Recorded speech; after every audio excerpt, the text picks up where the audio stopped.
Welcome to Think Like UPSC. Now let's proceed with the left out questions of 2015 Sociology paper 2. This question states that discuss B.R. Ambedkar as a wise Democrat. So here we have to discuss B.R. Ambedkar as one of the wise Democrat. How we will say Dr. B.R. Ambedkar is also known as father of Indian Constitution, and he is the architect of Indian Constitution, and was not only a Dalit icon but as a visionary Democrat. And his contribution was beyond caste reform, building institution, liberty, equality and fraternity. Body में डालेंगे, democratic visions में डालेंगे, advocated for the constitution morality not majoritarianism, believed in one man one vote one value, crucial for the true democracy and champion of social justice कैसे डालेंगे, he opposed untouchability and fought for the Dalit empowerment via reservation, critic of caste, Hindu orthodoxy and Brahminical dominance. Institutional builder में डालेंगे as a law minister, laid foundation for the democratic institution, drafted safeguard for minorities, women's, labours in the constitution. Balance approach डालेंगे में क्या डालेंगे, criticised Congress and the Hindu majoritarianism, upheld democratic principles, resigned from the cabinet over a Hindu code bill an act of democratic protest. And philosophical wisdom डालेंगे, emphasize fraternity as moral glue of democracy beyond legal right, inspired peaceful movement like Dalit Buddhist conversion. Conclusion में we can say Ambedkar's legacy as a wise Democrat lies in combining legal constitutionalism with a moral humanism. His vision continues to inspire India's democratic and the social justice journey. Next question, what does it state that? It says that discuss the main feature of the farmers movement in independent India. Now we will say independent India में farmers के कौन कौन से movement हुए, जिसमें हम categorize करेंगे early phase, middle phase, फिर मॉडर्न वाला डालेंगे, लिबरलाइजेशन वगैरह सब कुछ डालेंगे. पहले हम बोलेंगे फार्मर्स मूवमेंट क्या है. पोस्ट इंडिपेंडेंस इंडिया में have been shaped by issues of land reform, pricing, डेप्थ वगैरह हमने जो देखे थे हमने पिछले हिस्ट्री में, input cost and globalisation. These movement have evolved in nature from local to the national and from the class based to the identity infused struggles, जिसमें हम डालेंगे बॉडी फेस में क्या डालेंगे, अर्ली फेस क्या डालेंगे. Focus on land reform, tenancy right, Bhoodan movement by Vinoba Bhave, naxalite movement 1967 onward, race agrarian inequality and landless. Middle phase में डालेंगे rise of the peasant populism. Example Shetkari Sanghatan in Maharashtra and Bharatiya Kisan union in north India. And demand क्या है, higher MSP थी इनकी, उसकी demand थी. Irrigation, subsidies and crop insurance, largely non violent and democratic in nature रहा था. लिबरलाइजेशन फेज में हम डालेंगे protest against WTO policy, GM crop, corporate farming, farmer suicide due to the डेप्थ इन क्रॉप फेलियर. एग्जाम्पल 2020 वाला हम 2021 में farmers protest against the 3 farm law, massive mobilisation देखा हमने इस टाइम पे, पीसफुल रेजिस्टेंस देखी हमने, करंट अफेयर डाला. नेक्स्ट हमने डाला identity and the regional factors कौन कौन से थे, movements often region specific. Example Kaveri water protest in Tamil Nadu and Telangana land struggle. Conclusion में क्या कैसे बोलेंगे, farmers movement in India have diversified and matured over time. While they reflects agrarian distress, they also highlight the resilience of India's democratic protest culture. Addressing their core economic demand is crucial for inclusive development. So we have altered each and every fact of this question asked us what are the main feature of the farmers movement. हमने पहले बताया early phase, फिर middle phase, फिर liberalisation phase हमने डाला, फिर identical regional factors डाले, identity and उसके रीजनल फैक्टर्स डाले, फिर कंक्लूजन हमने प्रॉपरली अच्छे से कर दिया. Now next question, what does state to what extent Muslim Personal Law Board is in agreement with the Islamic feminist agenda. सबसे पहले बोलेंगे the All India Muslim Personal Law Board defends the application of Sharia in personal matter like marriage, divorce and inheritance. Islamic feminism, however, demands gender justice within the Islamic framework. यही है, ठीक है. Point of agreement, both rely on the Islamic text, differs in interpretation, not faith. Interpretation में difference है, faith में नहीं है। Faith में अगर हम जाते हैं तो मुस्लिम में मैरिज में अगर हम देखते हैं तो वुमेन्स के पास में ज़्यादा राइट होते हैं कंपेयर टू मेन। जब हम इसको पूरी तरह से देखेंगे all India Muslim personal law board में, तो इसको हम supported education and some rights to for women against the triple talaq and the post supreme court verdict. Point of disagreement कहाँ का है? Feminist call for reinterpreting Quran to ensure gender equality, equal divorce right and polygamy reform. And यहाँ पे PLB बोलेगा कि resist reform, ये reform नहीं कर उतना, रिफॉर्म्स को उतने इजीली एक्सेप्ट नहीं करता, viewing them as a interference with the religious freedom, वो मानता है इसको, ऐसा लगता है। नेक्स्ट हम फेमिनिस्ट एम्फसाइज किस पे करेंगे? इज्तिहाद, जहाँ पे reinterpretation to align Islam with the constitutional value, वो चाहते हैं कि इसको रीअलाइन किया जाए Islam with the constitutional values. Contemporary relevance कैसे? Case like Shayara Bano versus union of India, triple talaq highlights the tension between the two. And conclusion डालेंगे while Islamic feminist and the AIM PLB share a religious grounding, their vision for reform is diverse। तो उनके जो vision है to reform is very diverse and bridging a gap requires a balanced religious autonomy with a gender justice। तो हमें क्या चाहिए? हमें ये चाहिए बैलेंसिंग अप्रोच चाहिए दोनों के साथ में। लाइक हम कॉन्स्टिट्यूशनल वाली उनको राइट दे रहे हैं, साथ में हमें रिलीजियस ऑटोनॉमी भी चाहिए, जेंडर जस्टिस भी चाहिए। Next, analyze Gandhi as a moralist, aesthetic and man of action through his Hind Swaraj. अब इनको पढ़ते हैं, देखते हैं इनमें क्या लिख सकते हैं। हम सबसे पहले एनालाइज करेंगे महात्मा गांधी क्या थे, उनके क्या क्या मॉरल वैल्यूज़ थे, एस्थेटिक वैल्यूज़ क्या क्या थे। फिर हम बोलेंगे मैंने एक्शन क्यों बोल सकते हैं हम उनको, हिंद स्वराज में क्या किया था, हमें सब आगे याद। अब लिखते हैं MK Gandhi in Hind Swaraj. MK Gandhi Hind Swaraj 1909 present क्या करती है? Comprehensive critics of the western civilisation.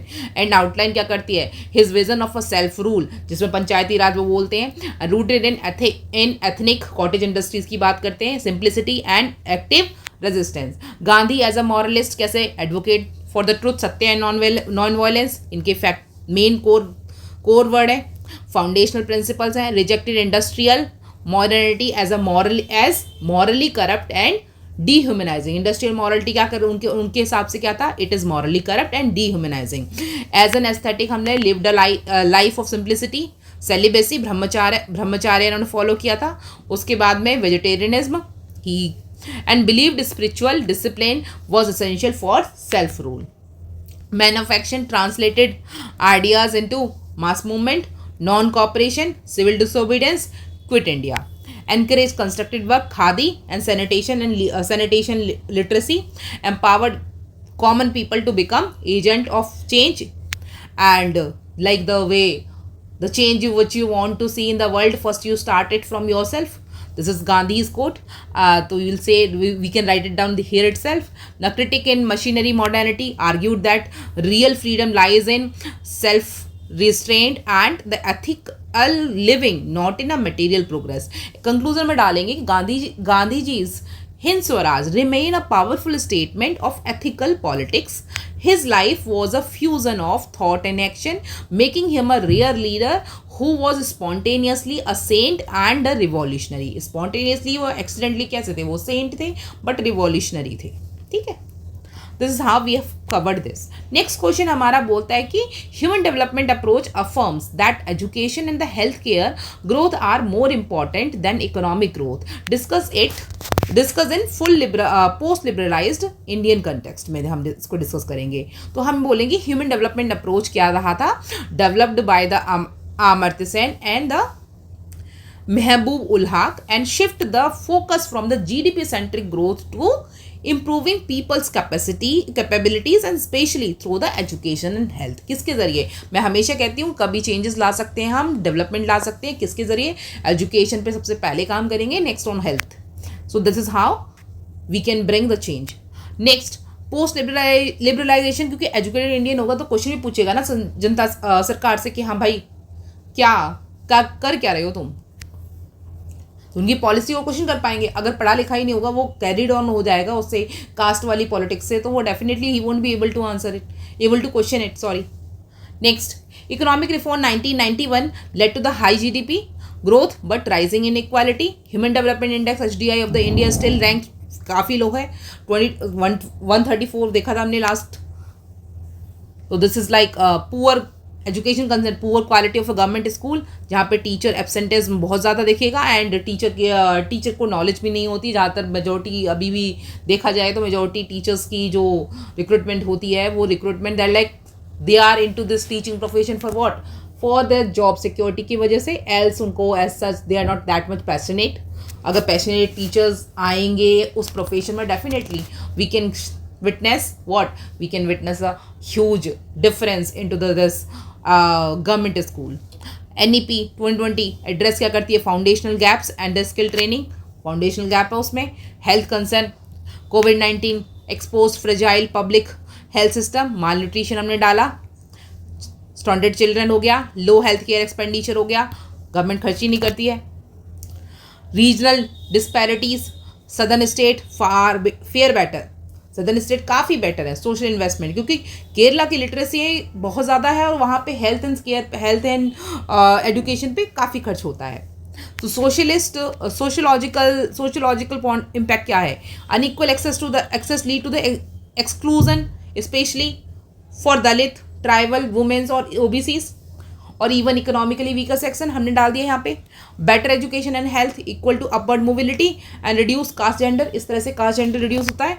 In conclusion में क्या डालेंगे, in India's post-liberalization era, economic growth has been uneven without parallel human development. Real progress lies in expanding people's capabilities through a inclusive education and healthcare. Next question हमारा बोलता है कि write a brief note on the freedom of press, जिसमें हम बोलेंगे freedom of press, ये अभी recently काफ़ी न्यूज़ में था, 2015 ऑनवर्ड किया, 2014 ऑनवर्ड काफ़ी न्यूज़ में रहा था, तो हम इस पर बात करेंगे। अभी भी न्यूज़ में, अभी के करंट कंटेक्स्ट में भी काफ़ी रिलेवेंट है and this can be asked also. Freedom of press is cornerstone of democracy, enabling a free flow of information and holding a power to account. Article 19(1) बोलता है ऑफ द इंडियन कॉन्स्टिट्यूशन, हमने यहाँ पे GS2 डाला। Article 19(1) of the Indian constitution guarantees freedom of speech and expression implicitly covering the press. ठीक है, तो जो उनको अभी नहीं है, बहुत ख़त्म हो चुका है काफ़ी हद तक, या शायद वो खुद ही नहीं चाहते हैं उस तरह से उसको रिवाइव करना। Next, act as a watchdog on government and institution, promote informed citizenship and transparency, empower marginalised voices like grass root media and RTI based journalism. Challenge क्या क्या है, increasing censorship, sedition charges, corporate political control, जो आज हमने काफ़ी देखी, काफ़ी सारे जाने माने जर्नलिस्ट अभी जेल में हैं बिना बात के, उनके ऊपर सेडिशन चार्जेस लगा रखे हैं, कॉर्पोरेट पॉलिटिक्स चलती है। India rank low in the world press freedom, और कहाँ 161 पहुंच गई है। अब दोज हु आर लाइक, काफ़ी लोग रिलेट कर पाएंगे यहाँ पे, लाइक 161 पहुंच गए। हम मनमोहन सिंह के टाइम पे इतने नहीं थे, काफ़ी अच्छे थे, ऊपर थे। तो हम इससे एनालाइज कर सकते हैं कि करंटली मीडिया कितना ग्रिप डाउन चली गई है। अटैक ऑन जर्नलिस्ट इंक्रीज हो गए हैं, इंटरनेट शटडाउन्स का, प्रेस को इंडिपेंडेंस, जैसे हमने वहाँ पे देखा था जब एब्रोगेशन ऑफ आर्टिकल 370 हुआ था। ठीक है, सोशियोलॉजिकल उसको डाल सकते हैं यहाँ पे, sociological lens, press reflect dominant ideologies, critical for democratic social change. ठीक है, तो हमने यहाँ पे ग्रामसीज कॉन्सेप्ट ऑफ हिजमनी डाला। कंक्लूजन डालेंगे, a free and fearless press is essential for a democratic accountability. क्या ज़रूरी है डेमोक्रेटिक का, ही डेमोक्रेसी का फोर्थ पिलर ऐसे ही नहीं बोलते हैं, इसीलिए बोलते हैं बिकॉज फ्री होना, free and fearless press is essential for democratic accountability and the social justice, it must be protected from coercion to sustain a vibrant public discourse, इस तरह से। So now we have covered the whole paper of 2015 of sociology, paper 1 and paper 2. Next will be 2016th. Till then, bye bye, take care. Keep studying and stay positive.